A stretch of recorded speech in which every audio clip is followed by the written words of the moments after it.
everybody, this is Eric Worre, and welcome to NetworkMarketingPro.com. I am here again with Mr. Nathan Ricks. For those of you who've been around Network Marketing Pro for the last 3 years, Nathan was one of the first 10 shows that we ever did. Today we have 650 plus shows over the course of the last 3 years. Yeah. And what's even more impressive is, of all the shows we've ever done, Nathan's first interview is the most watched interview, the most watched show we've ever created. Over 250,000 views of that video of people all over the world. So, first of all, thank you for providing the value to all of those people, because people from lots of companies and lots of countries got value. They've sent their people there. They've used it as training. So it's been amazing. That's good. Yeah. Glad it was helpful. Yeah. Last time I braved the snow and the sleet to get down to St. George. Exactly. Today we're at his offices in Salt Lake City.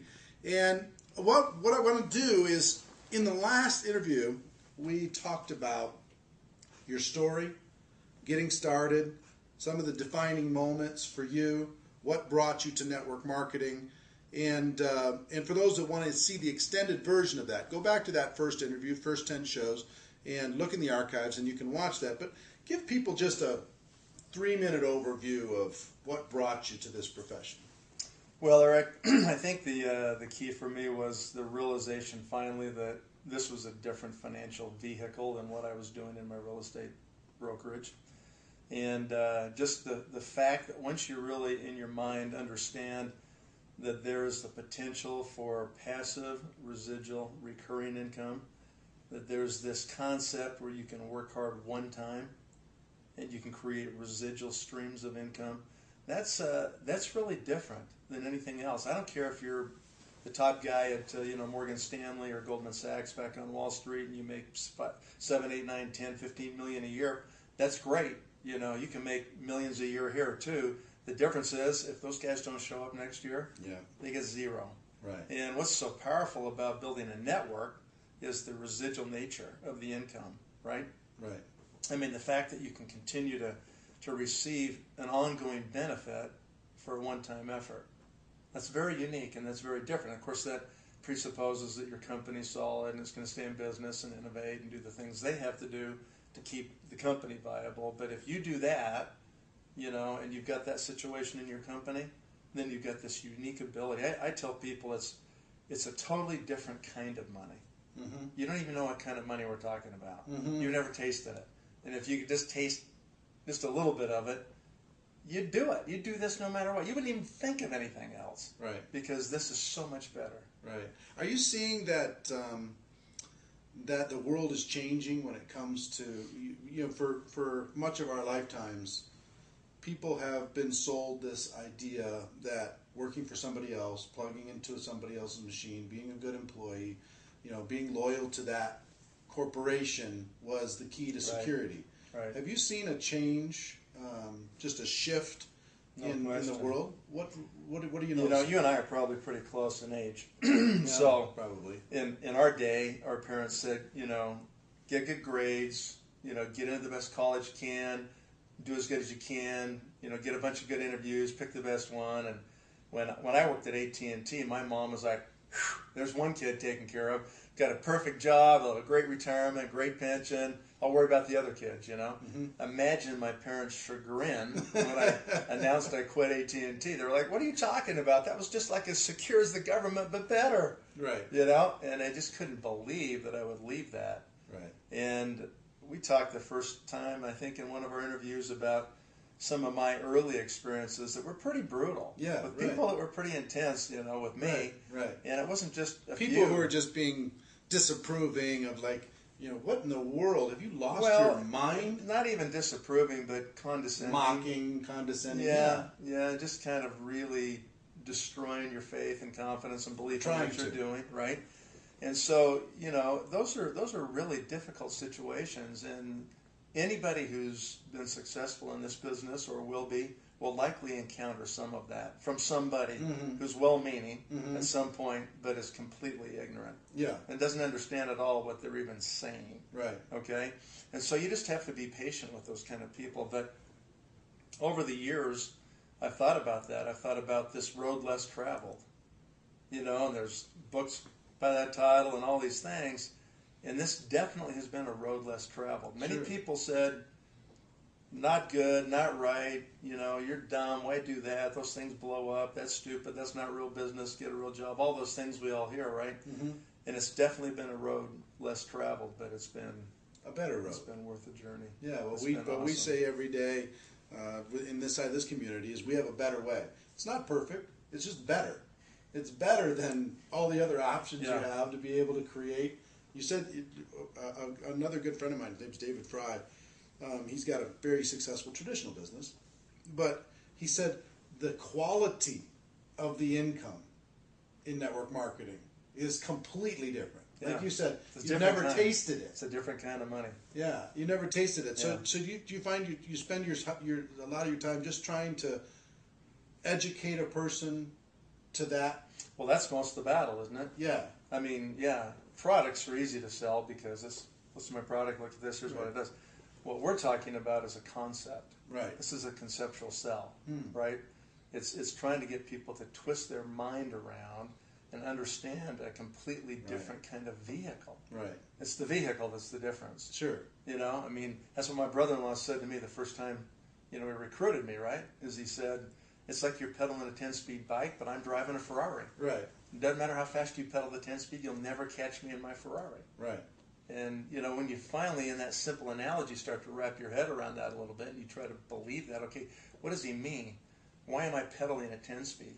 That's the problem with most of the people that are listening to this video, is the fact that their vehicle is inferior. Right. It's flawed in some way, and sometimes significant flaws. Yeah. It's all they know. It doesn't contain any of the mechanics of wealth. There's not even a possibility they'll achieve what they want to financially, driving their current financial vehicle. Yeah. And so when you finally get that, and you say, okay, so it's different. It's out of my box. It's scary. I don't know about it for sure. There's a lot of these other ones that blow up and stuff, and so how do I know, that I'm doing the right thing? Right. Those are all scary factors, but the fact is that the vehicle, when it's done right, is incomparable. Right. So it's what's so fascinating about this, and what we like to talk about a lot with the viewers of this program is we try and help the people who are blind and help them see. We try and take the ignorant and help them become educated in a way that we don't condescend to them. We're just trying to educate. We're trying to, if people are searching for answers, we spend a lot of time trying to just help them, like you said, wrap their brains around this concept that was not taught in their school or by their parents or by their, religious institutions, any place. Right. And your parents were saying, I hope you get good grades, I hope you find a good company and all this stuff. My parents were saying, I hope he survives. I hope he gets out of school, let alone going on to success. But anyway, it comes from lots of different shapes and sizes. Nathan, he doesn't like to talk about it a lot, but I'm going to brag him up just a little bit. And we talked just briefly before we turned on the cameras and saying this idea that he makes an enormous amount of money.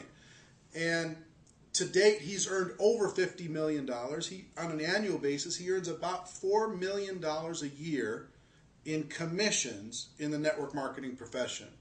Now, why do I say that? Not to say that he is superhuman, but to say that there's a ladder, there's a progression inside of the network marketing profession. He's at the top end of the profession, and it's something that you can aspire to because it's not something that he was born with, the skills necessary to be able to create that type of an income.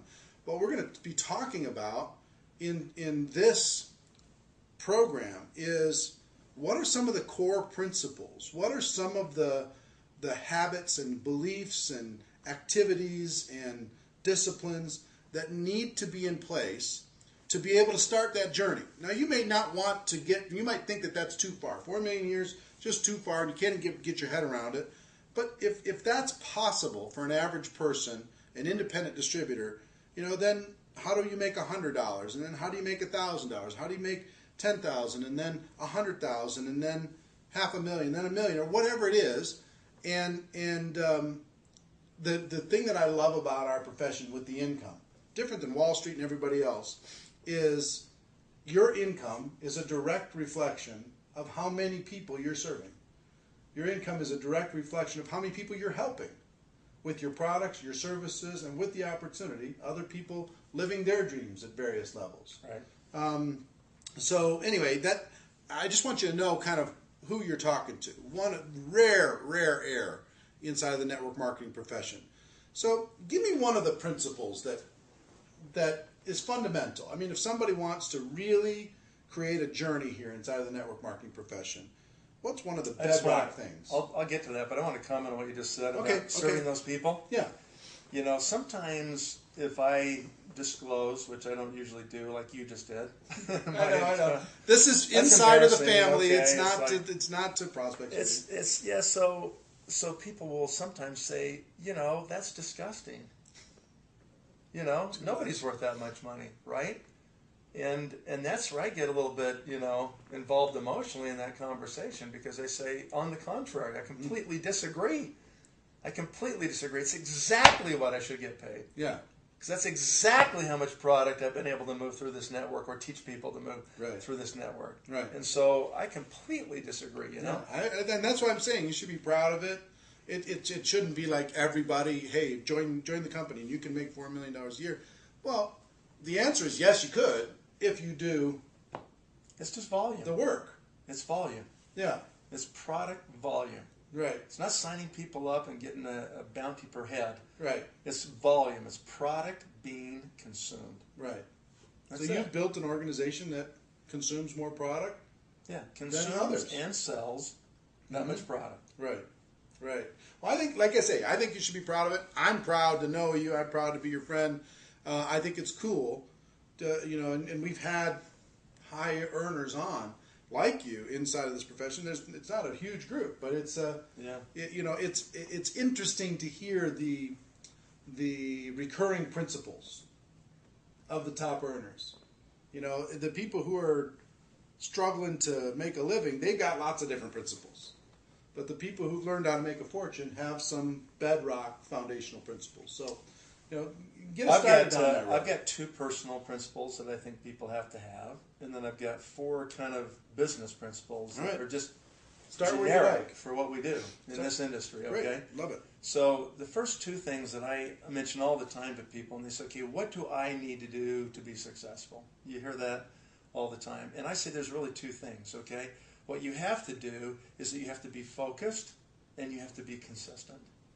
And if you can just do those 2 things, if you can just stay focused, and that's really difficult. Mm-hmm. Most people can't do that. Right. You know, they can't put the blinders on. I mean, they just have all these distractions. And part of the problem that all of us have, that are at least many people have that are in this business, is they're entrepreneurs. That's why they're here. They want their own business. Some of them are aggressive and so forth.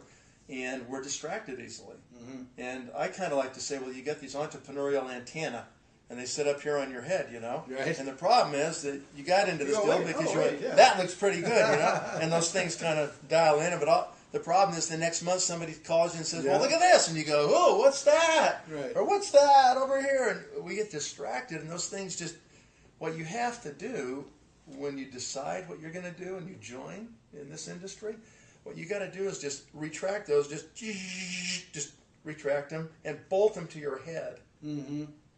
And don't let them come up, even if they try to come up. You don't let them come up.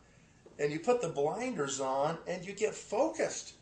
And you don't let all this stuff, you know, a horse outside Central Park that's going to give carriage rides on a busy street has got the blinders on, so he doesn't see all this stuff going on over here. All he can see is what's right ahead of him right there. Right. And that's what we have to be. So how because you can always be distracted, and somebody can call you on the phone and say, I got this deal or I got that deal. Forget that. Once you've made that decision, you got to be focused. You got people, different opportunities. You've got Facebook. You've got all these time stealers, right? You've got social media. Yeah. You've got people texting you all the time and keeping you distracted that way. I mean, so one is focus of just entrepreneurially, right? The other one is focus of time.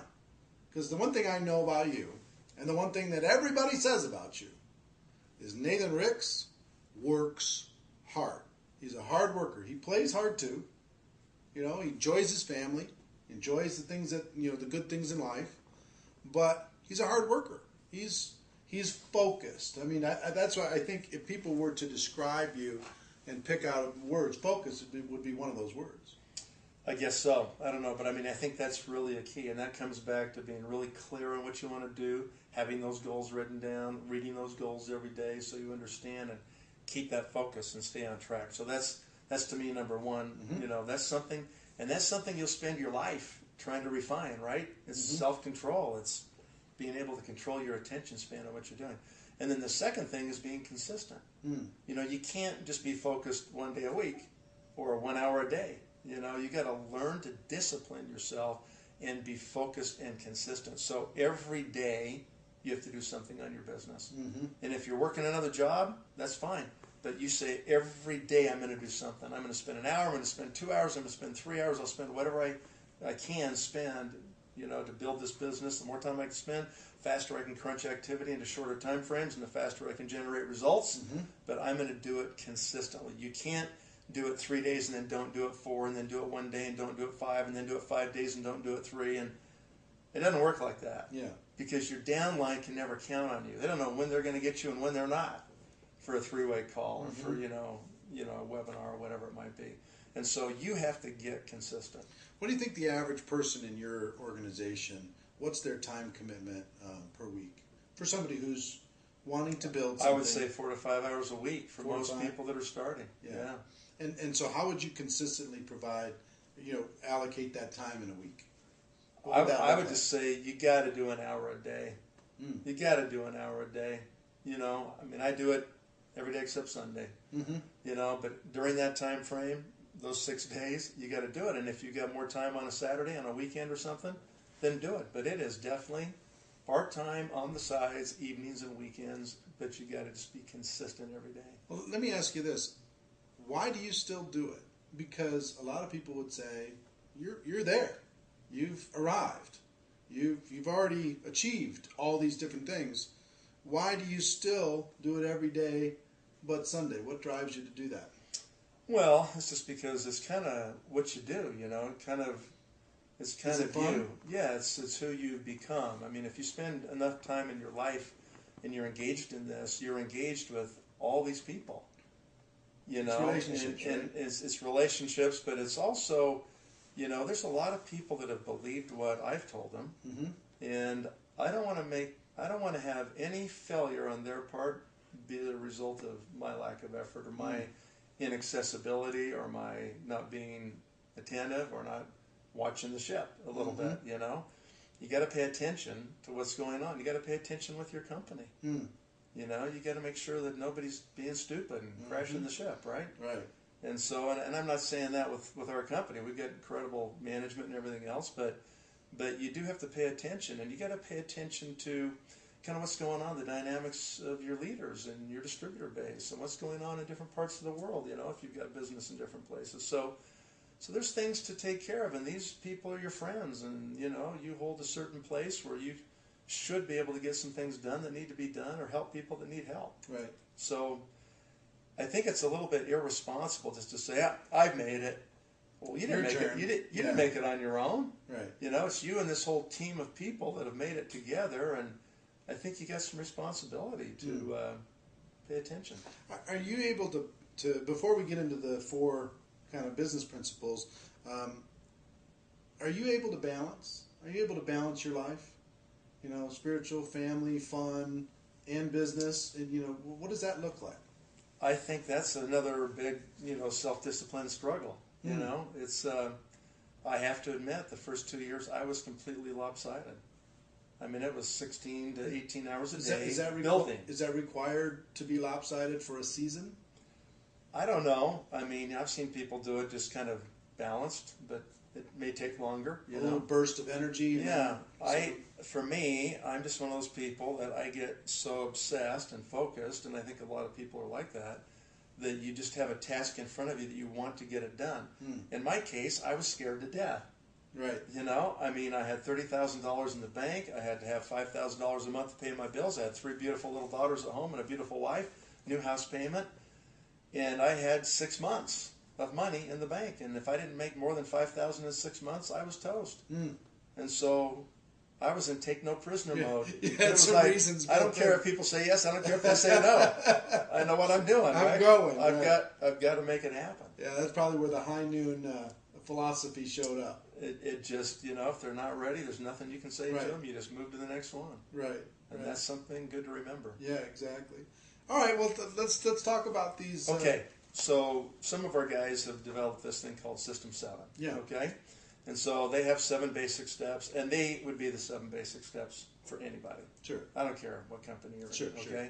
And so it starts off with goal setting, and then contacts, and the invite, and the presentation, and the follow-up, and the getting started. And number 7 is called teamwork. And it's kind of like tacked onto the end of these 7 basic steps you would do through the normal recruiting and startup process for anybody, okay? But these are the foundational principles, really, of our business. And I've spoken about these my entire career that I've been in the industry. And what these guys did is they just did a great job of kind of codifying those principles. And you'll find them through almost every company, right? Yeah. But it's just a good kind of framework to think about these principles in so that you kind of I haven't heard of it. understand. I haven't heard it kind of labeled teamwork. That's kind of interesting. Well, it all comes back because you're a team, and it all comes back to people being able to work together as a team. And so let's talk just about a couple of these, okay? There's 4 basic principles. These are like gravity. They don't ever change. You jump off a building, you're going to hit the ground, okay? You may decide if you want to jump or not, but you cannot pick the consequences of your action there, okay? It's going to happen. So these are like that. They're going to happen, okay? So number 1 is duplication, all right? This is the key word in our business. I ask people all the time, why are you doing this? What is your motivation? And the answer is, most of the time they don't know it, but the answer is freedom. Freedom, yeah. Yeah, I want to be free.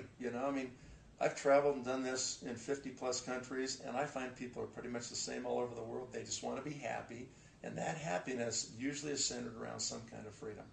And that is political freedom, that's economic freedom, Time freedom. Yeah, it's all those things, health freedom and all those things. So it's about freedom. And I'm not going to sing this song, but you got to remember the lyrics of the song. It says you have to fight for the right to party. Have freedom. To have freedom, right? Right. You got to fight for the right. Yeah, I agree. You're going to have to fight in this business. So the key word that creates freedom is duplication. Okay? So what does that mean? Everything you do will be duplicated. The way you call somebody on the phone and approach them, the words you say, if they join you in that venture, they'll probably repeat the words you said to them to their people. The way you enrolled them in the business is the way they'll enroll their people in the business. The way you present likely ends up being the way they'll present the business. The tools you use will be the tools they use to build the business, okay? The methodologies that you use to create your organization will be the same methodologies. So everything will be duplicated, good or bad. So even if you could take a shortcut, probably shouldn't. Yeah, I would just say, you always have to stop and say to yourself, okay, is what I'm doing able to be duplicated? Right. And, you can get as simple as some people will come in and they've got a little bit of money and resources, and for them to invite their friends over, 10, 15 friends to, hear about this business, they have a little bit of this kind of anxiety still, and they want to make sure it looks really right, and they try to upscale it so people don't feel like, oh, well, you're doing network marketing. Yeah, money. Exactly. And so here they come with, maybe even some wine and cheese for everybody. Don't do it. Right. Ask yourself the question, can my people do this? And if they can't do it, you don't do it. Right? Or if they'll use that as their excuse to say, well, Eric could afford to build this business because he could put on the dog when everybody came over and have a nice I don't think party. You have to have a nice house to be able to invite some people over or anything. Right. We talk about the formula for financial independence. Here's how we put it together. See if you agree with this. Your ability to get a large group of people to do a few simple things over a consistent period of time. That's great. Big group, couple things, consistently. Perfect. Right? Awesome. So okay. Concept number 1 is duplication. The base level of duplication needs to be able to be done by everybody. Do you think that there's levels of duplication in an organization? like somebody who's... There's all kinds of different skill sets. Yeah. Right? That don't duplicate as much, but you're going to have your baseline daily stuff. And you'll learn what those are as you go. In fact, trainers and... I don't think you can learn them until you get to a certain point. Sure. I think you have to have a certain base of experience to be able to understand. Fundamental baseline. Right. What you're going to do next, right? Right. And so those things will, increase or improve over time. All right. What's the second one? The second bedrock principle has to do with edification. And this is something that's really not obvious on its face, but once you start to do it and you're engaged in this industry, you'll find out it's absolutely critical. And so edification is a unique principle because what it means is that you're going to edify somebody else. It's really hard to edify yourself. Yep. Right? Yep. And if you have the right concept of edification in your mind, then you have the ability to really accelerate your business. So what does edification mean? It means you speak positively about whomever or whatever you're addressing or speaking about, right? Mm-hmm. And so in this case, you're going to speak positively about the products, yep. about the company, yep. about your upline, about your downline, about your crossline. Mm-hmm. You're going to speak positive. About the profession? Yeah, about the industry itself, right? You're going to speak positive about all those things. You're never going to speak negatively about any of them because it doesn't really help your cause at all. Right. Okay, it just brings you down when you do that. Right. And so I can always tell when someone calls me on the phone who's been taught the principle of edification in the proper way. Mm-hmm. And let's say that I'm doing a conference call or I'm doing a three-way call for somebody. I can just understand by the way they introduce me to the prospect if they've been taught properly or not. Right, of course. So the wrong way to do it would be, John, I got this guy on the phone. His name's Nathan Ricks. Listen to what he's got to say. Right.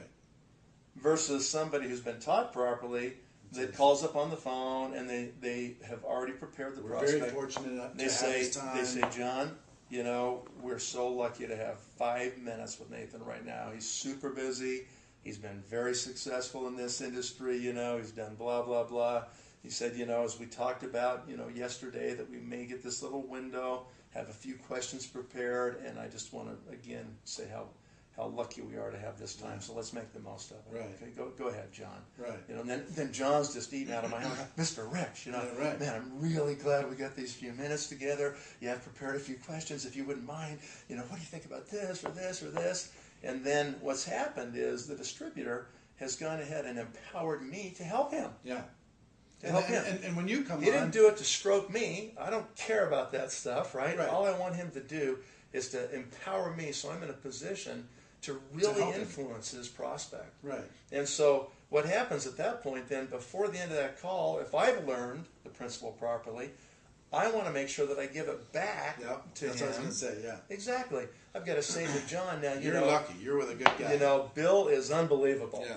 And, John's thinking, he was a screw-up in high school. Yeah. Man, this guy must have changed, He's or got whatever he is. to me. He's made some things happen. Bill is doing incredible. Mm-hmm. He's relatively new, but he's moving quickly. He's building an awesome team, Right. We're fully supportive of him. You're really, really lucky to be able to work and that's 10 seconds. And 10 seconds. And it's done. Right. Yeah, otherwise, if I'm just an egomaniac and I'm just glad that he edified me and I want to, thank you. You're right. Yeah. Great. Okay, Bill. Great. Bring the next one or whatever. Right. I mean, that's not it at all. Your job is to duplicate. Right. And the way you duplicate is you empower other people so that they have that same kind of ability. And all of a sudden, what Joe will do, or Jim, whoever else, what they'll do is they'll then do that with their prospects, and they bring them to Bill, and they go, wow, we're lucky to talk to Bill. Yep. Right? And it doesn't have to be... And that becomes duplicated. That's right. They'll duplicate that through their entire organization. And so it's really hard, for Bill to say to his friend, his prospect, to say, look, I'm really cool. I'm doing this thing really big. You need to really listen to me. Right. It just falls flat. Right. It's like a wet blanket. Right. So you can't edify yourself. The principle is that you can only edify other people. And in just a couple of seconds, I can give it back to him and put that guy in a position where he can now really run.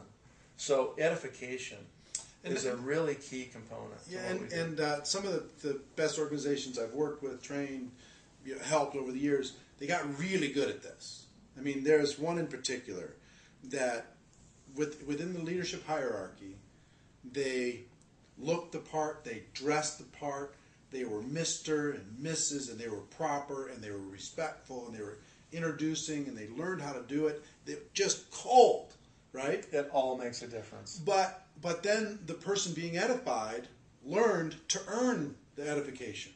So they wouldn't show up sloppy at a presentation. They wouldn't have track pants, and flip-flops, because it's harder to edify flip-flops. You got to do a fancy story to edify flip-flops when you're bringing up a guest, right? Right. So does that matter? The image of the structure? Yeah, that's a whole nother training, right? Yeah, but I'd like to get your feedback on it, because we're in such every day is casual Friday in our profession. This is what nowadays. Dan McCormick it drives talks me about nuts when he talks about the art of recruiting and promotion, and his millionaire training. Yeah, Dan's a master at this. You know, and sometimes you have to stop in anything you do, and you have to say to yourself, okay, what's our objective? Okay, our objective is we're doing an opportunity presentation. Our objective is we're going to have guests. We're going to recruit people, and you need to understand that there's a pre-meeting, and there's a meeting, and there's a post-meeting. And there's different activities that happen during those things.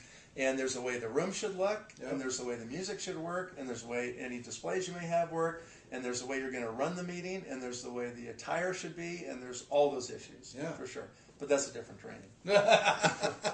All right. Okay. But you agree that it's important? Oh, yeah. Yeah, because absolutely. Just understand, if somebody's going to talk positively about you, you need to earn that a little bit. You need to take on that responsibility.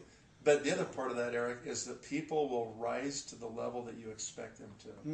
And if you praise people and you expect them to perform in a certain way, many times they'll rise up to fill that role. Yeah. Right? And you can pull them right along. All right, so principle number 2.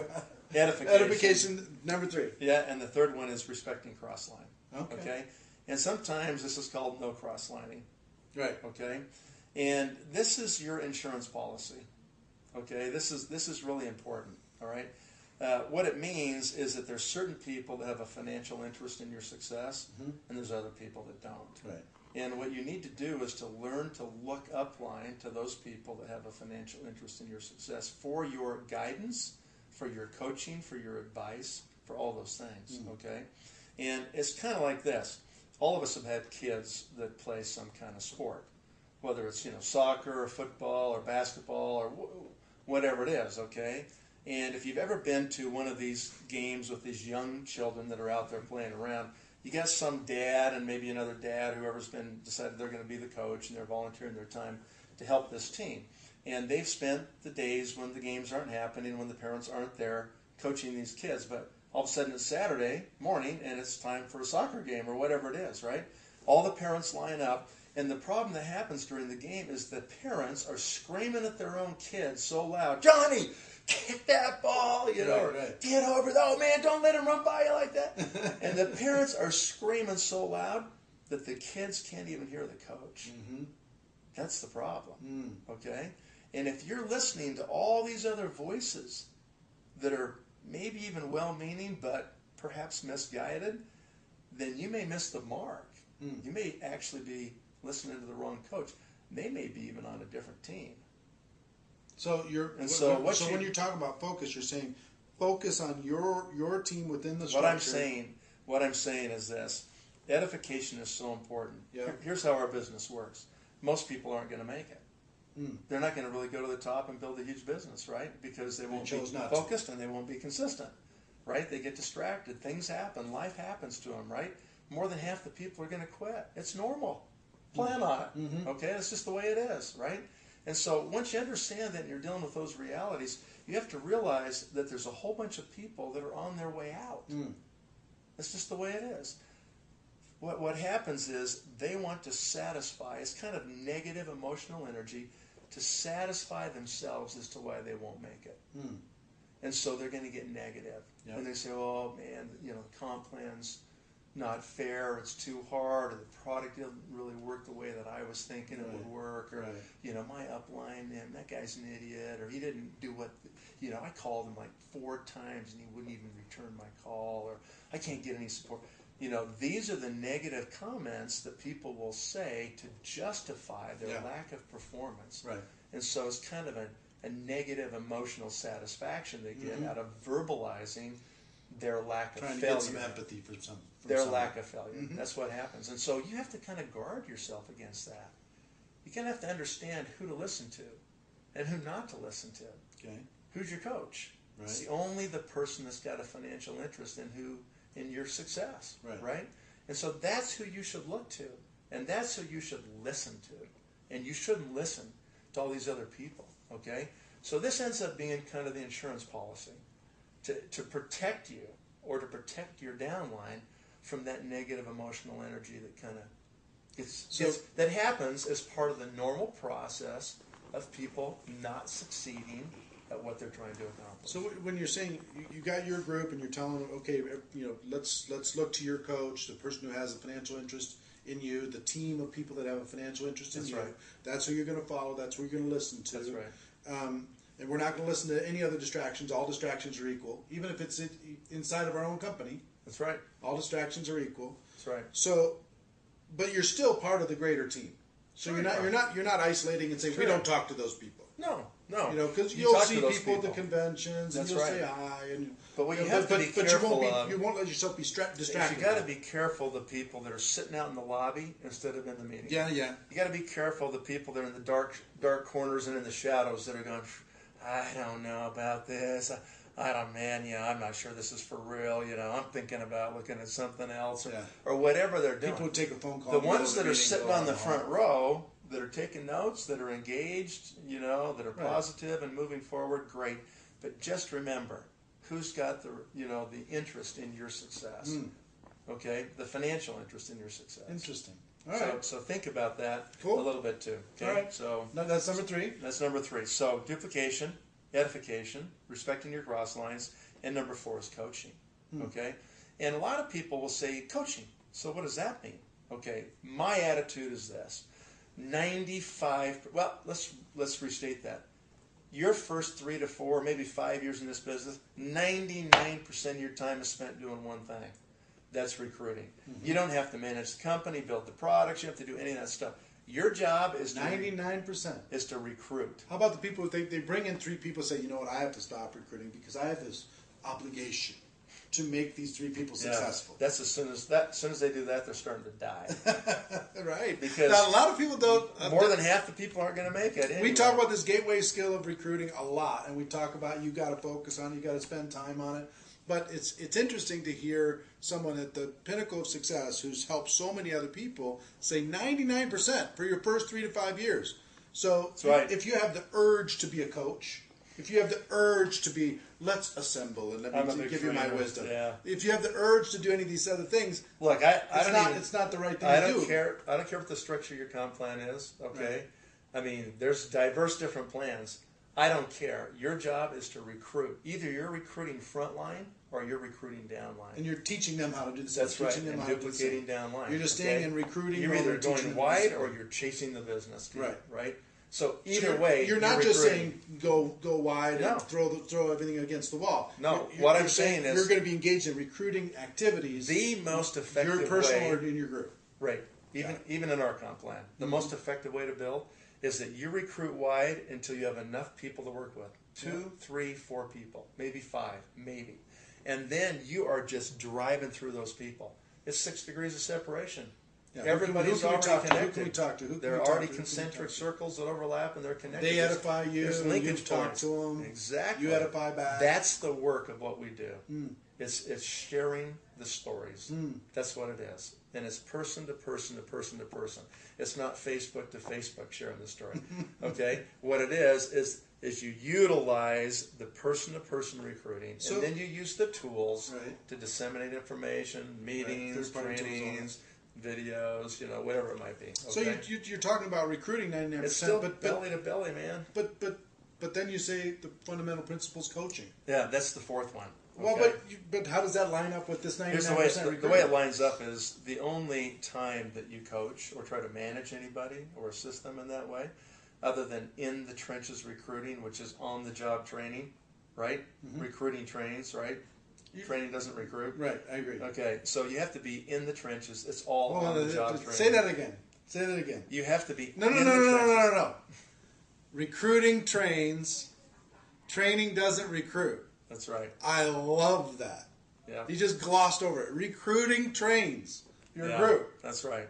Training doesn't recruit. Have you said that for forever? It's all live, yeah. It's all live. Wow. Real bodies. Love that. Not fake, not role playing. It's real people. You're talking. Just go do it. Love that so much. Just go do it. So you're on the job training. That's what you're doing 99% of the time. Okay. Mm-hmm. You take the other 1%, and you take that for maybe 20, 30 minutes, and you do that right after the end of the month. Most of our business happens in the last week of the month. Yeah. Pretty much in every company. So once you get it done, your month end's done, your volumes are done, your recruiting, your qualifications are all done. Then what you do is you sit down with your key people and you say, how did we do? Yeah. Last month we talked about this is what we're going to do. This many people, this many presentations, this many people we're going to sign up, this much volume. We're going to create this many new pin titles, this many leaders, whatever it is. These were our metrics. How did we do? Right. And we have an accounting. Right. And we sit down and we talk about how we did or how we didn't do. And we say, okay, why didn't we do as well in this one? How come? What do you think? You tell me. Mm-hmm. Okay? Okay, and then say, here's what I would suggest. Now, what are we going to do this month? How are we going to change those? And that's where you spend 20 minutes with your key people and you reload. A little bit of coaching and accountability. You reload for this month. Mm-hmm. And then what do? You map out, okay, I need you Tuesday night, I need you on Thursdays, I've got this conference we're doing in this city on this day.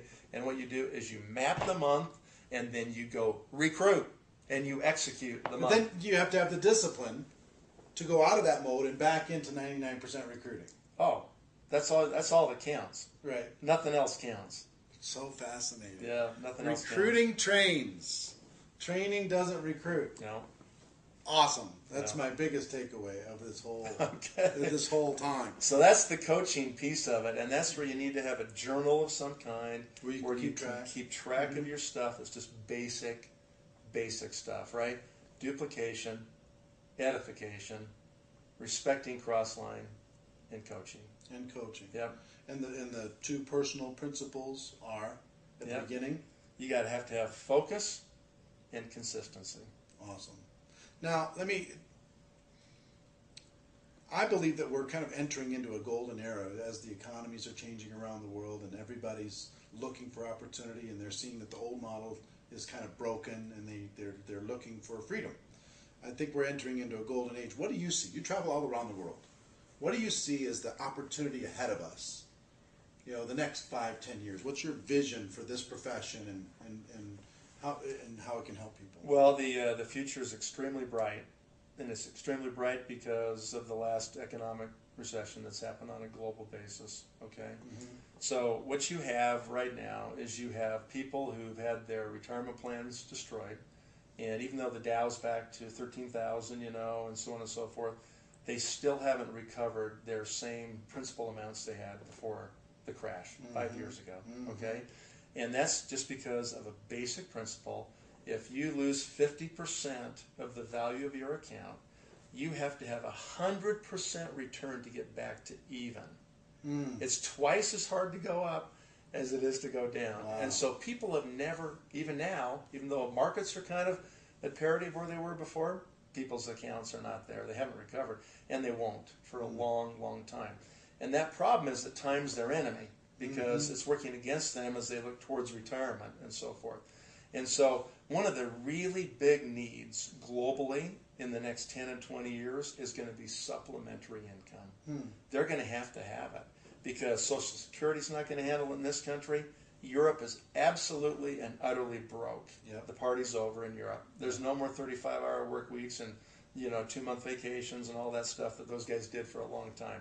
They have borrowed, and there's no more borrowing, and it's over.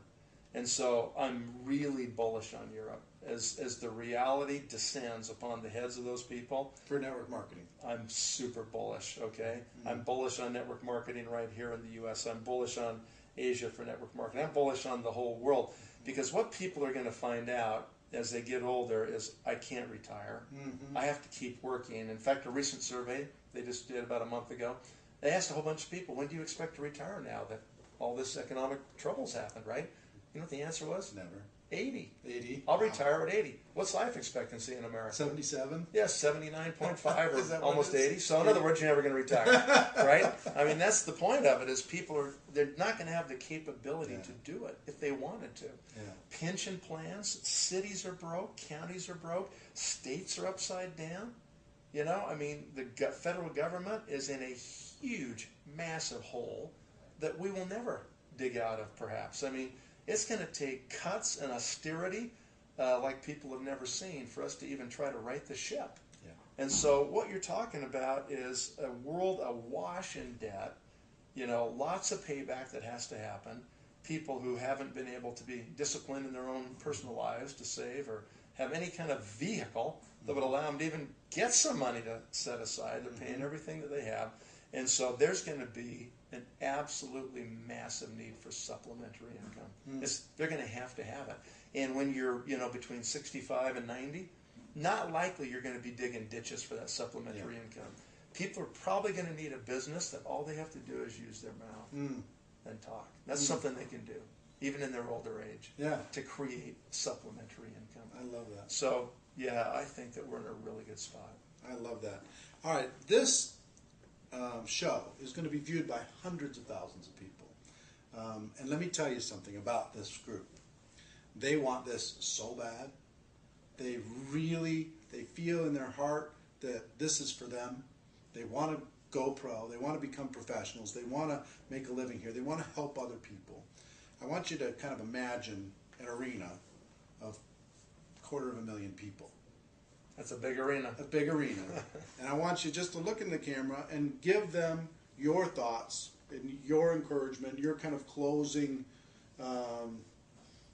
talk as far as, you know, what would you have to say to this group that really has those hopes and dreams inside of them?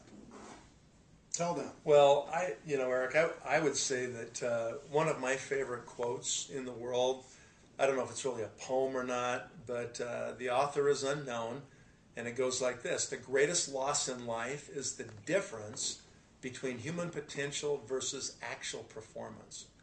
You know, and you stop and you think about that and say, wow, that's the greatest loss in life. What it means is that every one of you, every one of us, has unlimited potential. We are capable of accomplishing so much more than most people accomplish in their lives. And so what you want to do is you want to just understand that your potential is unlimited. You can literally do anything you want to do. I mean, I try to teach my kids that. You know, I say, listen, you can do anything. You set your mind to it, you write it down, it can happen, right? I mean, Leonardo da Vinci said, obstacles cannot crush me. You know, obstacles yield to stern resolve.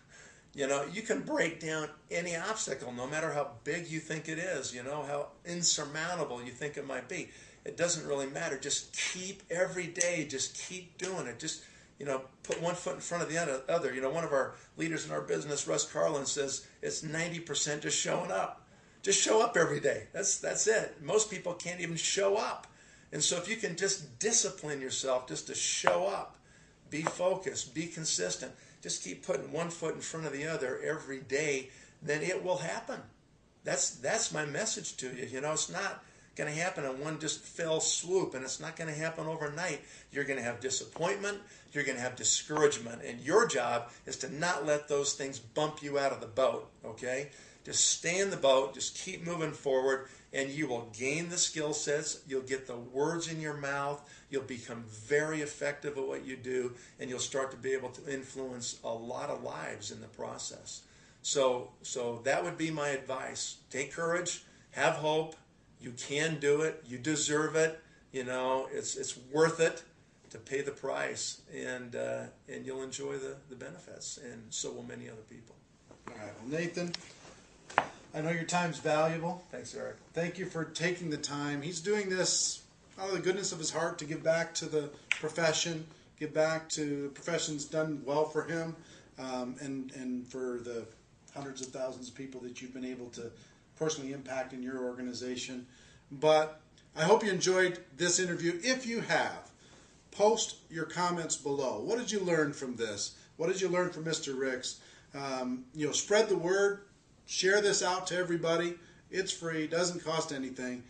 We want to take this profession to another level. So ladies and gentlemen, my wish for you is that you decide to become a network marketing professional. You decide to go pro, because it is a stone cold fact that we have a better way. Now let's go tell the world. Everybody have a great day, and we'll see you next time. Bye-bye.